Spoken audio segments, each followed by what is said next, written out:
नब्बे से भागने की कोशिश कर रहे थे, जहां पर बताया जा रहा है कि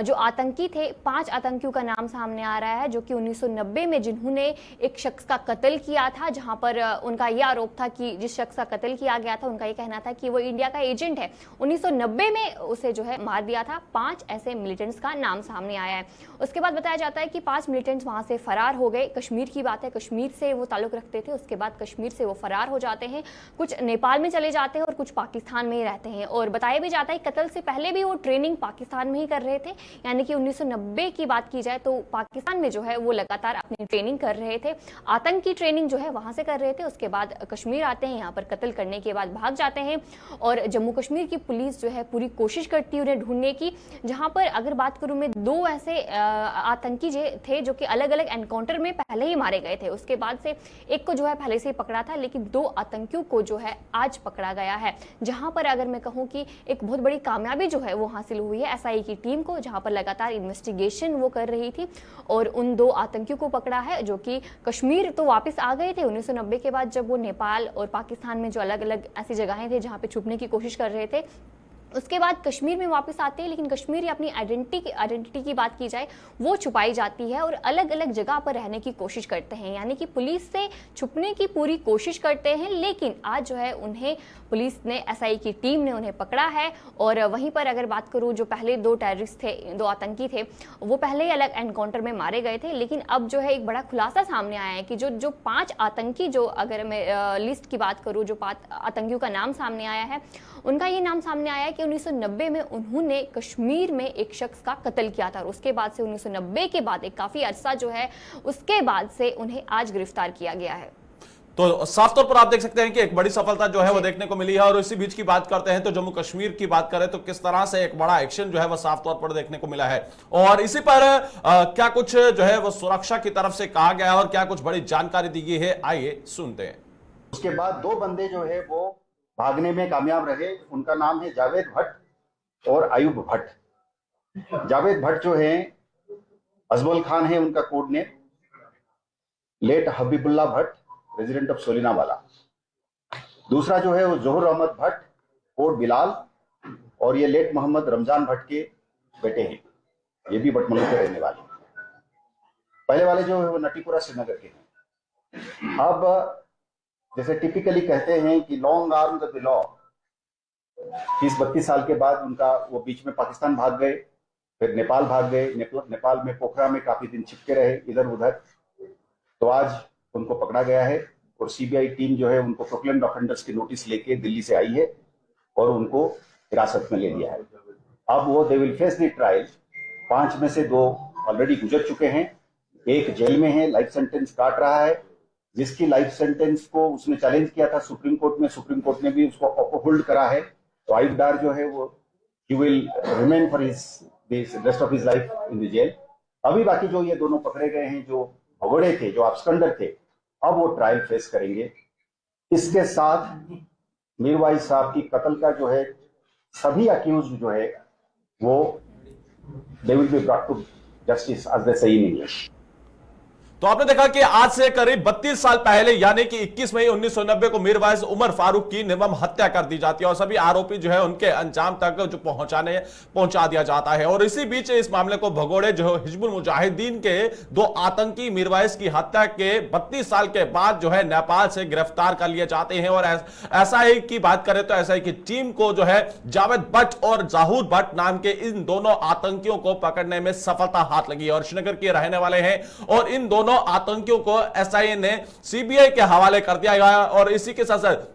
सीआईडी के स्पेशल सेल के डीजी की RR7 ने जो है इस वक्त आपको बता दें कि प्रेस कॉन्फ्रेंस में जो है बड़ी जानकारी दी है और आतंकियों को गिरफ्तार जो है वो किया गया और एक बड़ा खुलासा जो है वो साफ तौर पर देखने को मिला। उन्होंने बताया कि मीरवाइज की हत्या में शामिल 2 आतंकी मारे जा चुके हैं और एक जेल में है और बाकी बचे 2 उन्हें दबोच लिया गया है। तो कहीं ना कहीं साफ तौर पर आप देख सकते हैं कि एक बड़ी सफलता जो है वो एसआई की टीम को लगी है और कहीं ना कहीं एक बड़ा ऑपरेशन जो है वो साफ तौर पर देखने को मिला है। जम्मू कश्मीर की बात करते हैं तो बीते काफी समय से आप देखिए कि 32-33 सालों से ये आतंकी फरार नजर आ रहे थे। और जिस बीच जो है ये कश्मीर के रहने वाले हैं, कभी नेपाल फरार हो जाते थे, कभी पाकिस्तान फरार हो जाते थे। और उसी बीच जब एसआईए को पुख्ता जानकारी मिलती है और एक बड़ा खुलासा यह देखने को मिलता है कि इन आतंकियों को नेपाल से दबोचा जाता है, तो कहीं ना कहीं आप मान के चल सकते हैं कि ये भगोड़े लगातार फरार नजर आ रहे थे। जिस बीच जो है ये बड़ी सफलता हाथ लगी है। हालांकि आरआर जी की बात करते हैं, डीआईजी आरआर की बात करते हैं, तो उन्होंने साफ तौर पर कहा है, हालांकि इस प्रेस कॉन्फ्रेंस को डीआईजी जम्मू कश्मीर की बात करते हैं दिलबाग सिंह की, तो उनके द्वारा की जानी थी, मगर वो किसी कारण जो है वो नहीं पहुंच पाए। मगर वो इस प्रेस कॉन्फ्रेंस को जो है वो लीड कर रहे थे। उन्होंने जानकारी दी कि दो भगोड़े जो है वो किस तरह से जो है फरार होते थे और कश्मीर घाटी के अंदर जो है वो भेस बदल कर रहे थे। अतिया देखिए कि एक बड़ी विडंबना यहां पर देखने को यह मिल रही है कि लगातार सुरक्षा एजेंसियों की बात करते हैं तो पुख्ता जानकारी होने के बावजूद भी वो दो आतंकी भेस बदलकर जो है वो कश्मीर घाटी में रहते हैं और नेपाल फरार हो जाते हैं और नेपाल से फिर कश्मीर घाटी आते हैं। क्योंकि एक तरफ G20 समिट है, G20 समिट होने जा रहा है और उससे ठीक पहले पाकिस्तान और चीन लगातार साजिशें रच रहा है कि एक बड़ी साजिश को अंजाम दिया जाए। मगर उसी बीच आपको बता दें कि ये दो बड़ी सफलताएं हाथ लगी हैं, जिस बीच जो है एक बड़ा खुलासा जो है साफ तौर पर देखने को मिला है। जी बिल्कुल, अगर हम बात करें जिस तरीके से जो G20 समिट आ रहा है और जिस तरीके से इन्वेस्टिगेशन भी लगातार हो रही है कि जितने भी आतंकी जम्मू कश्मीर में हैं उन्हें पूरी तरीके से खत्म किया जाए और जम्मू कश्मीर से जितने भी लोग जो आतंक में साथ दे रहे हैं, आतंक को बढ़ावा दे रहे हैं, उन्हें पूरी तरीके से खत्म जाए। इसी सिलसिले में एनआईए की टीम भी लगातार अलग अलग जगह पर रेड जो है वो कर रही है, जहाँ पर रोजाना ऐसे अपडेट सामने आते हैं कि कहीं घरों को सील कर दिया जाता है, कहीं ऐसे लोगों का नाम भी सामने आता है, ताकि जम्मू कश्मीर की पुलिस की बात की जाए, फिर एडमिनिस्ट्रेशन की बात की जाए, फिर सेंट्रल गवर्नमेंट की बात की जाए। पूरी कोशिश कर रही कि जम्मू कश्मीर में जो आतंक यहाँ पे फैला था वो आतंक जो है अब आने वाले समय में नहीं देखा जाएगा। चलिए बढ़ते हैं अगली खबर की ओर और अगली खबर की शुरुआत करना चाहेंगे जम्मू कश्मीर के हवाले से। आपको बता दें कि पुंछ इलाके की बात करते हैं, मुगल रोड को लेकर एक बड़ी जानकारी और एक खुशखबरी जो है वह साफ तौर पर देखने को मिली है। और वहीं पर आपको बता दें कि पुंछ इलाके की बात करते हैं, मुगल रोड शहराबाद की बात करते हैं, तो उसी बीच जिस तरह से मुगल शहरा रोड जो कश्मीर घाटी से कनेक्ट होता है और उसके लिए जो है एसआरटीसी बस की बात करते हैं, तो एक बड़ी सेवा जो है वो उपलब्ध करवाई है, जिसको लेकर जो है काफी खुशनुमा माहौल जो है वो देखने को मिल रहा है। क्योंकि कई सारी दिक्कतों का सामना जो है वो करना पड़ता था, मगर अब जिस तरह से बस सेवा की शुरुआत हुई है उसको लेकर जो है एक काफी ज्यादा उत्साह लोगों के अंदर देखने को मिल रहा है। और वहीं पर पुंछ की एडमिनिस्ट्रेशन की बात करते हैं तो आला अधिकारी वहां पर मौजूद थे और आला अधिकारियों की तरफ से क्या कुछ कहा गया है और वहीं पर पुंछ के लोगों की तरफ से क्या कुछ कहा गया है, देखिए एक रिपोर्ट। साहब का हम शुक्रगुजार हैं उन्होंने, लेकिन ये सर्विस बहाल की हुई है। श्रीनगर जो ये हमें दिक्कत आ रही थी श्रीनगर जाने में और रास्ते में दिक्कत आ रही थी, लेकिन हम आरटीओ साहब का डी साहब का हम शुक्रगुजार हैं। उन्होंने ये आरटीसी गाड़ी जो सुबह जाएगी, लेकिन अभी टाइम का बना रहे हैं किस टाइम को जाएगी किस टाइम को नहीं जाएगी, लेकिन लोगों को काफी सहूलत मिलेगी, हर आदमी को सहूलत मिलेगी, लेकिन इसका हम बहुत शुक्रगुजार हैं। Advocate Sheikh Mohammad Saleem, state vice president J&K national panthers party, UT administration का और डिस्ट्रिक्ट एडमिनिस्ट्रेशन का खास तौर पर डिप्टी कमिश्नर पुंछ का शुक्रिया अदा करता हूं, जिन्होंने खराब मौसम के चलते हुए बड़ी मेहनत के साथ मुगल रोड से बर्फ का जो काम है उसको साइड पे किया, उसको हटाया और रोड को जो है काबिले ट्रांसपोर्ट जो है वो किया है। और आज जो है ये पुंछ से श्रीनगर जम्मू कश्मीर की गवर्नमेंट की तरफ से जो है J&K SRTC की जो बसेस हैं, आज इसकी सर्विस की जो बहाली है तो खुश आइंद बात है जम्मू कश्मीर की पब्लिक के लिए, खसूसी पुंछ के लोगों के लिए कि जो यहाँ से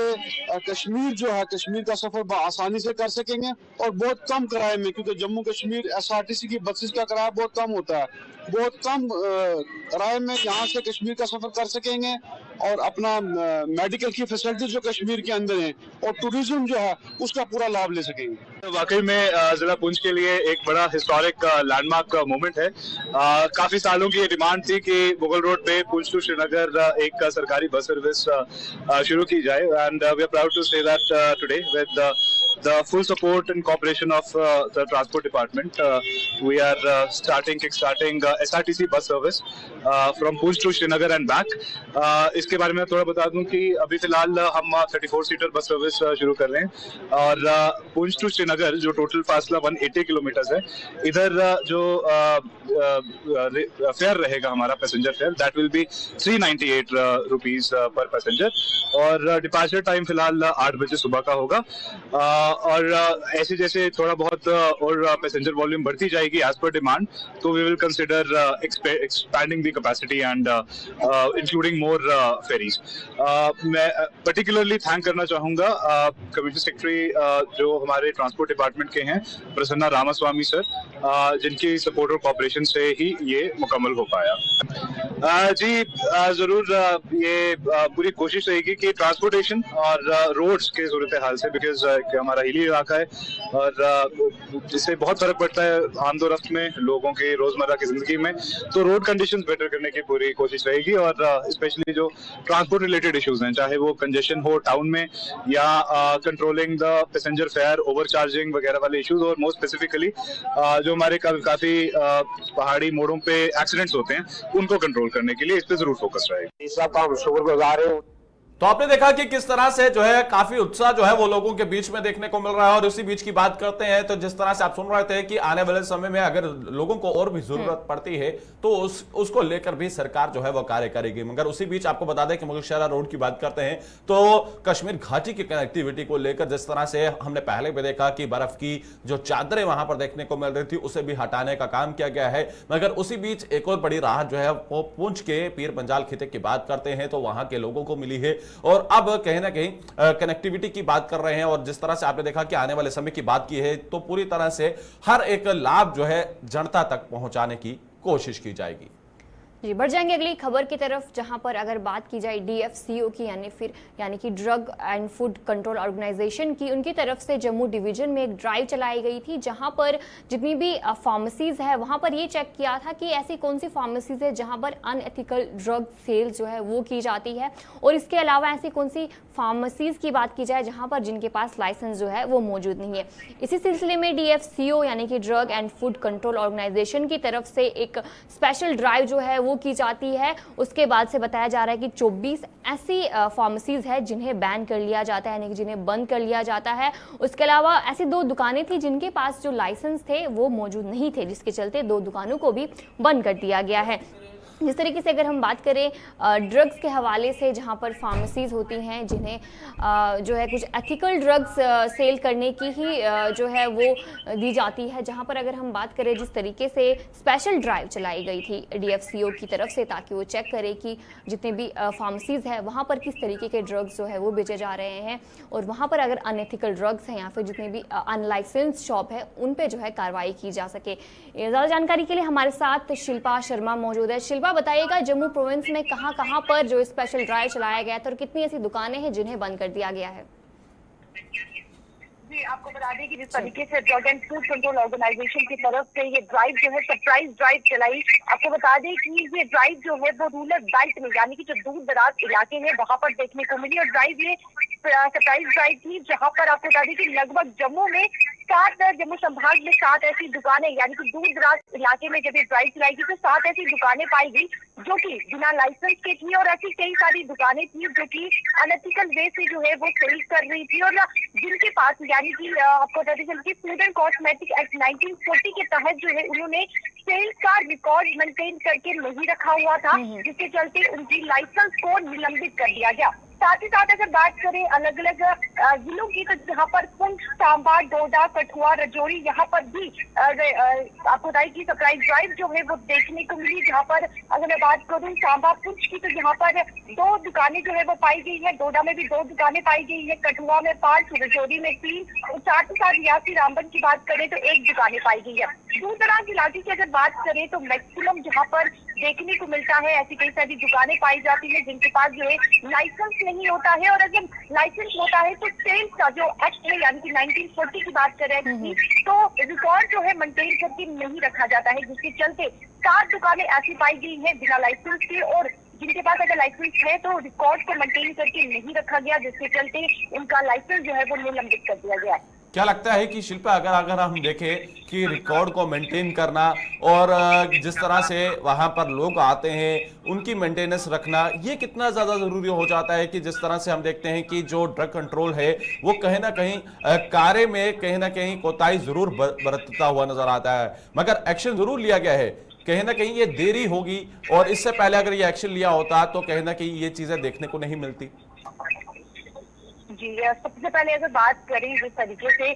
फार्मेसी यानी कि जो दवाइयां हैं वो सुरक्षित है या नहीं है आम जनता के लिए, तो सबसे पहले ध्यान जो है वो इस पर दिया जाता है। अगर हम ड्राइव की बात करें तो कई सारी ड्राइव जो है वो देखने को मिली है। अगर पिछली घाटी की बात करें तो पिछली घाटी में भी ऐसी ड्राइव देखने को मिलती है जहाँ पर लगातार लाइसेंस जो है वो निलंबित किए जाते हैं, सेल्स को रिकॉर्ड नहीं किया जाता है। आपको बताएं कि अगर सेल्स को रिकॉर्ड यानी कि जिस तरीके से एक्ट जो है वो बनाया गया है 1940 ड्रग एंड कॉस्मेटिक एक्ट 1940 के तहत जो है वो सेल्स को पूरी तरीके से रिकॉर्ड करना है, मेंटेन करके रखना है। और ऐसी कई सारी दुकानें पाई जाती हैं जो कि रिकॉर्ड जो है वो मेंटेन करके नहीं रखते हैं, जिसके चलते दुकानों के जो भी लाइसेंस है उनको निलंबित कर दिया जाता है। हालांकि ये ड्राइव की बात करें तो ड्राइव जो है रूरल बेल्ट में देखने को मिली है। रूरल बेल्ट की बात करें तो मैक्सिमम दुकानें जो है वो पाई जाती हैं जहाँ पर बिना लाइसेंस की दुकानें जो है वो चलाई जाती हैं। चलिए, बहुत बहुत शुक्रिया जानकारी देने के लिए और हमारे दर्शकों को अपडेट रखने के लिए। तो आपने देखा कि हमारी साथी जो है ग्राउंड जीरो से अपडेट करने की कोशिश कर रहे हैं कि जम्मू कश्मीर के अंदर किस तरह से एक बड़ा एक्शन जो है वो साफ तौर पर देखने को मिला है। और जम्मू कश्मीर की बात करें तो कहीं ना कहीं रिकॉर्ड को किस तरह से मेंटेन कर रखना है और किस तरह से लोगों को जो है एक बेहतर जो है मेंटेनेंस के लिए दवाइयां की बात करते हैं, ड्रग कंट्रोल की बात करते हैं तो किस तरह से देनी है, उसको लेकर भी ड्रग कंट्रोल की तरफ से जो है एक बड़ा एक्शन जो है वो देखने को मिला है। चलिए बढ़ते हैं अगली खबर की ओर और अगली खबर की शुरुआत करना चाहेंगे जम्मू कश्मीर के हवाले से। आपको बता दें कि रेल कनेक्टिविटी की बात करते हैं तो रेल कनेक्टिविटी को लेकर एक बड़ी जानकारी साफ तौर पर देखने को मिल रही है कि जम्मू कश्मीर की बात करते हैं। अतिया, क्या लगता है कि एक्सप्रेस हाईवे की बात करें, रेलवे कनेक्टिविटी की बात करते हैं तो एशिया का सबसे बड़ा आग की बात करते हैं, एशिया के सबसे बड़े ब्रिज की बात करते हैं तो रेल कनेक्टिविटी की बात करें तो कन्याकुमारी टू उड़ी की बात करें तो जो कनेक्टिविटी इस समय भारत के अंदर देखने को मिल रही है और भारत की कनेक्टिविटी जो है कन्याकुमारी टू उड़ी सेक्टर की बात करते हैं तो किस तरह से रेल सेवा की कनेक्टिविटी को लेकर जो है वो कार्य किए जा रहे हैं, हमारे दर्शकों को अवगत करवाइएगा। जी, जिस तरीके से अगर हम बात करें यूआरएल प्रोजेक्ट जो है जम्मू कश्मीर में लाया जा रहा है जहां पर हर एक कोने में जो रेल की कनेक्टिविटी है वो फराहम की जाएगी। इसके अलावा अगर हम बात करें एक नया अपडेट जो है सामने आ रहा है जहां पर नॉर्दर्न रेलवे की तरफ से बताया जा रहा है कि अब उस प्रोजेक्ट को और एक्सटेंड किया जाएगा, यानी कि उन इलाकों में पहुंचाया जाएगा जहां पर रेल की कनेक्टिविटी नहीं पहुंचती थी। अगर हम उड़ी की बात करें तो उड़ी सेक्टर की बात की जाए, फिर बॉर्डर लाइन के जितने भी इलाके हैं वहां पर कनेक्टिविटी नहीं होती थी। अगर हम रोड की बात करें, रोड में भी काफी दिक्कतों का सामना जो है वहां के लोगों को करना पड़ता था, लेकिन अब नया फैसला जो है वो लिया गया है जहां पर बात करें नॉर्दर्न रेलवे की तरफ से बताया जा रहा है कि उड़ी में भी अब रेल की कनेक्टिविटी को एक्सटेंड किया जाएगा, यानी कि जो रेल का प्रोजेक्ट था अब उसे एक्सटेंड करके उड़ी की तरफ लिया जाएगा जहां पे उड़ी के जो लोग थे जिन्हें काफी दिक्कतों का सामना करना पड़ता था, जहां पे उनके पास सिर्फ एक जो हाईवे था, अगर वो बारामूला की तरफ जाना चाहते तो एक ही हाईवे जो था वो वहां से सफर करते थे जो काफी टाइम कंज्यूमिंग होता था और काफी जो है उनके पास जो है वक्त भी लगता था। लेकिन अब अगर जब रेलवे प्रोजेक्ट वहां पे बनेगा तो लोगों को काफ़ी जो है फराहम जो अगर बात करें वो हासिल होगा और जिसके अलावा लोग जो है काफ़ी खुश नज़र आ रहे हैं। लोगों का ये भी कहना है कि अब रोज़गार भी हमारा बढ़ेगा क्योंकि जिस तरीके से टाइम काफ़ी कम होगा और वहाँ के स्कूल के बच्चों की बात करें जब वो बारामूला की तरफ जाते थे या फिर श्रीनगर की तरफ जाते थे तो उन्हें काफ़ी दिक्कतों का सामना करना पड़ता था। जैसा कि मैंने आपको कहा सिर्फ एक ही वहाँ पे रोड जो है वो जाता था बारामूला श्रीनगर की तरफ, लेकिन अब अगर ये कनेक्टिविटी होगी तो लोगों को काफ़ी जो है आसानी होगी, लोग ईजिली जो है श्रीनगर की तरफ जा सकेंगे, बारामूला की तरफ जा सकेंगे या फिर बानिहाल की तरफ अगर वो जाना चाहेंगे तो बानिहाल की तरफ भी जा सकेंगे। इसके अलावा वहाँ के लोग भी काफ़ी खुश हैं, उनका ये कहना है कि अब रोज़गार जो है वो भी हमें मिलेगा, जिस तरीके से अब जो ट्रांसपोर्ट की सहूलियत है वो दी जाएगी। और जहाँ पर अगर हम बात करें जो LOC लाइन ऑफ कंट्रोल की तरफ से जो बात की जाए वहाँ की तरफ भी जो कनेक्टिविटी है वो लाई जाएगी। उसके अलावा उड़ी की बात की जाए तो उड़ी के लोगों में काफ़ी खुशी जो है वो नज़र आ रही है, जहाँ पर उनका ये कहना है कि हम ईजिली जो है आसानी से बारामूला की तरफ जा सकेंगे, श्रीनगर की तरफ जा सकेंगे, बानिहाल की तरफ भी जो है इजीली जा सकेंगे, जहां पर वो अपना ट्रेड और बिजनेस भी काफ़ी आसानी से कर सकेंगे। जैसे कि मैंने आपको कहा स्टूडेंट्स काफ़ी दिक्कतों का सामना करना पड़ता था अगर वो कहीं जाना चाहते थे तो काफ़ी टाइम कंज्यूमिंग जो है वो होता था। लेकिन अब अगर मैं बात करूँ जिस तरीके से इस प्रोजेक्ट की बात की गई है और टेंडर जो है वो भी लगाए जाएंगे, और जहां ये कहना है कि जब इस प्रोजेक्ट को बनाया जाएगा जितनी भी मॉडर्न टेक्नोलॉजी है उसके हिसाब से इस प्रोजेक्ट को बनाया जाएगा, जहां पर जो सर्वे भी की जाएगी, जैसे कि जो एरियल सर्वे होती है वो भी की जाएगी, उसके बाद जो DGPS यानी कि डिफरेंशियल ग्लोबल पोस्टिंग सिस्टम है वो भी की जाएगी। उसके अलावा अगर हम बात करें जो सर्वे है उस तरीके से किया जाएगा, यानी कि मॉडर्न टेक्नोलॉजी की मदद से सर्वे किया जाएगा। उसके बाद ही वहां पर रेलवे जो लिंक है वो बिछाया जाएगा। उसके अलावा बात की जाए जिस तरीके से मैंने आपको कहा कि टेंडर जो है अब वहां पर खुलने वाला है, जहां पर उनका ये कहना है कि ऑफिशियल्स की तरफ से, अथॉरिटीज की तरफ से ये कहना है कि टेंडर के 3 महीने के बाद ही जो फाइनल सर्वे है वो वहां पर किया जाएगा। एक बहुत बड़ा अपडेट जो है ये वहां के लोकल्स के लिए है, जहां पर काफी खुशी की बात जो है वहां के लोकल्स के लिए, जहां पर पहले उन्हें काफी दिक्कतों का सामना करना पड़ता था, कहीं वो ट्रैवल करना चाहते थे, काफी टाइम कंज्यूमिंग था। लेकिन अब जो ये रेलवे लिंक वहां पे होगा तो लोगों को काफी टाइम जो है वो भी बचेगा और लोगों को जो है ट्रेड भी कर सकेंगे, बिजनेस भी कर सकेंगे, और वहां के लोग जो है काफी खुश है। चलिए बढ़ते हैं अगली खबर की ओर और अगली खबर की शुरुआत करना चाहेंगे। पुलवामा इलाके की बात करेंगे तो पुलवामा इलाके के अंदर किस तरह से एक बड़ी घटना को जो है वो देखने को मिली है। हालांकि बड़ी जानकारी अपने दर्शकों को अपडेट कर दें कि जहां पर पेड़ लगाने की बात की जाती है और वहीं पर किस तरह से एक जो है बड़ी जानकारी साफ तौर पर देखने को मिल रही है। और इसी पर हमारी ज्यादा जानकारी के लिए हमारे साथी जो है पुलवामा से इस समय ज्वाइन कर चुके हैं। मुज़म्मिल, अपडेट करिएगा कि क्या कुछ बड़ी जानकारी है, क्योंकि ये तस्वीरें इस वक्त जो दिखाने की हम कोशिश कर रहे हैं और जम्मू कश्मीर के अंदर जहां पर पूरे भारत के अंदर पेड़ लगाने की बात की जाती है और इसी बीच अगर देखते हैं तो जहां पर ये कहीं ना कहीं कट जो है ट्रीज को कट किया गया है। क्या कुछ बड़ी जानकारी है हमारे दर्शकों को सुबह सवेरे कार्यक्रम में अपडेट करिएगा।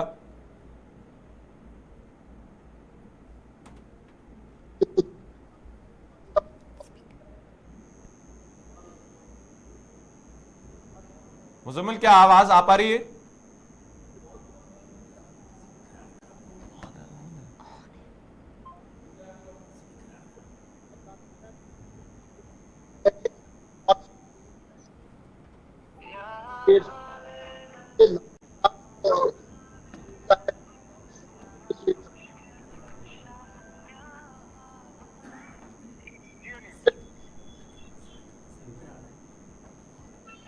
मुज़म्मिल, आवाज आ पा रही है आपको? जी बिल्कुल आवाज आ रही है।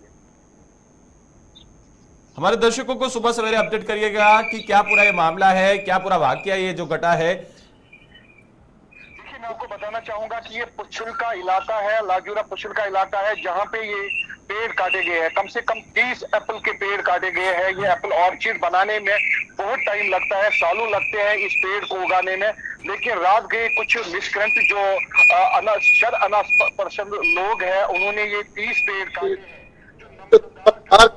गांव का जो नंबरदार होता है, जो गांव का मुखिया होता है, उसका जो खेत है वहां पे ये 30 पेड़ काटे गए हैं, जिसमें वहां पे नंबरदार ने ये भी खुलासा किया। उन्होंने कहा कि एक्साइज वाले आए थे जहाँ पे ये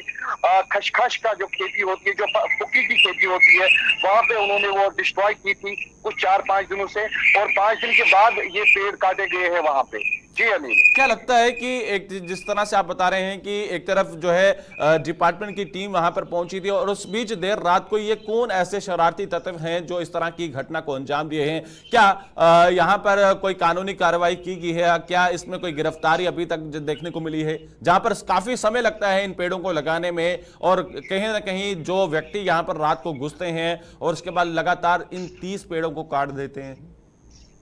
देखिए, मैं आपको बताना चाहूंगा अनिल, इसमें बिल्कुल FIR लॉन्च हुआ है। वहाँ पे डिस्ट्रिक्ट एडमिनिस्ट्रेशन के साथ साथ पुलिस अमला वहाँ पे आया है और उन्होंने इस चीज की अभी छानबीन चल रही है और उन मिसक्रेंटों की अभी बिल्कुल तलाश जारी है। और लोगों का यही बोलना है कि ऐसे लोग, ऐसे अपराध जो ऐसा गिलोना काम कर सकते हैं, वो किसी को कुछ भी कर सकते हैं, और ऐसे लोगों को सलाखों के पीछे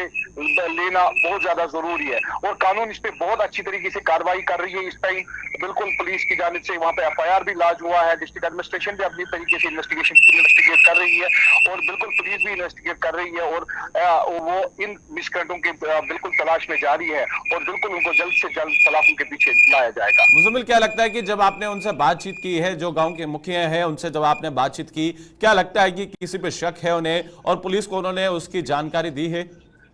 देखिए, उन्होंने इस चीज का खुलासा तो नहीं किया कि हमें किसी के ऊपर शक शुबा है, लेकिन उन्होंने पुलिस से यही रिक्वेस्ट की और डिस्ट्रिक्ट एडमिनिस्ट्रेशन यही रिक्वेस्ट की जिन्होंने ये पेड़ काटे हैं, क्योंकि 30 पेड़ काटना कोई मजाक का खेल नहीं होता है। इसमें कम से कम 10 या 12 साल लगते हैं ऐसे पेड़ उगाने में, और क्योंकि ये फसल देने की तैयारी में इस टाइम पे थे और वो पेड़ काटे गए तो उनको बड़ा नुकसान हुआ है। और उन्होंने ये भी बोला कि इससे हमारी रोजी रोटी चलती थी, हमारा घर चलता था, और ये पेड़ काटे गए तो हम डिस्ट्रिक्ट एडमिनिस्ट्रेशन से यही अपील करते हैं कि उसमें हमारी कहीं पे मानमत की जाए। और उन्होंने पुलिस से यही कहा कि मुजम्मिल, बहुत बहुत शुक्रिया जानकारी देने के लिए और हमारे दर्शकों को सुबह सवेरे अपडेट रखने के लिए। तो आपने देखा कि किस तरह से एक जो है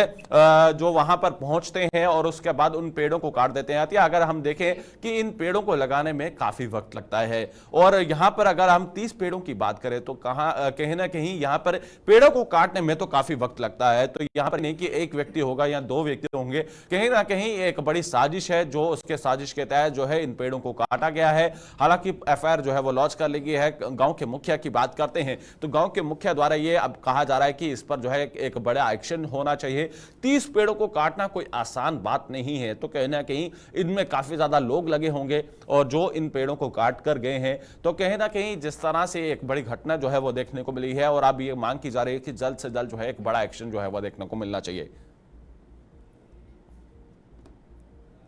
चलिए बढ़ते हैं अगली खबर की और अगली खबर की शुरुआत करना चाहेंगे जम्मू कश्मीर के हवाले से। आपको बता दें कि G20 शिखर सम्मेलन होना है, और G20 शिखर सम्मेलन से पहले आपको बता दें कि पाकिस्तान चीन जो है वो पूरी तरह से बौखलाया हुआ है, और उसी बीच अब खालिस्तान भी पूरी तरह से बौखलाया हुआ नजर आ रहा है और घीदड़ धमकियां देने की शुरुआत कर रहा है। और इसी बीच आपको बता दें कि भारतीय जनता पार्टी की तरफ से यह कहा जा रहा है कि जल्द जो है इन जैसे शरारती तत्वों को जो है कड़ा एक्शन किया जाएगा। और हालांकि इस पर आप देख भी पा रहे हैं कि जम्मू कश्मीर हो या फिर पूरे भारत हो, कड़ा एक्शन जो है वो देखने को मिल रहा है। राष्ट्रीय जांच एजेंसी हो, एनआईए की बात कर रहे हैं या फिर एसआईए की बात करें तो एक बड़ा कड़ा एक्शन भी देखने को मिल रहा है। और उसी पर आपको बता दें कि भारतीय जनता पार्टी की तरफ से क्या कुछ कहा जा रहा है, आइए सुनवाते हैं। देखो, पाकिस्तान और खालिस्तान दोनों एक तरीके से अपने आप को लाइमलाइट में रखने के लिए, अपने वजूद को बचाने के लिए, अपने जो वो ख़त्म हो रहे हैं, ख़त्म होने के कागार पे हैं, उसको अपने फॉलोअर्स के बीच में भुनाने के लिए इस तरह की बातें वो करते हैं। भारत के सामने वो बिग ज़ीरो हैं, और कश्मीर में G20 हो रहा है, बहुत शानदार तरीके से होगा। इसमें पाकिस्तान बौखलाए, खालिस्तान बौखलाना उनका फ़र्ज़ बनता है, क्योंकि उनके अपने फॉलोअर्स उनसे पूछ रहे हैं कि कैसे ये हो रहा है। सब जानते हैं कि उधर वाला भी कश्मीर हमारा अभिन्न अंग है। अगर उन्होंने ज़्यादा कुछ 3-5 करने की कोशिश करी, जबकि हमारी फ़ौज अपने अखंडता, अपने अस्मिता के लिए खड़ी है बॉर्डर पे और हर तरीके के जवाब देने के लिए तैयार है, तो इस बार उन्हें नतीजा बहुत दूर तक सोचने वाला भुगतना पड़ेगा। अगर किसी तरह की कोई हरकत करने की कोशिश करी, गीदड़ भभकी तो वो देते रहते हैं, बराबर देते रहते हैं, क्योंकि उन्हें अपने लोगों के बीच में भी तो चर्चा अपने आप को रखना है ना, उन्हें अपने आप को बचा के रखना है, इसलिए वो इस तरह की बातें करते हैं। पाकिस्तान इस वक्त बहुत ही कमज़ोर देश हो चुका है, खालिस्तान का तो कोई वजूद ही नहीं। देखो, पाकिस्तान और चलिए वक्त हो चुका है इजाजत लेने का, मुझे और मेरे सहयोगी को दीजिएगा इजाजत। नमस्कार।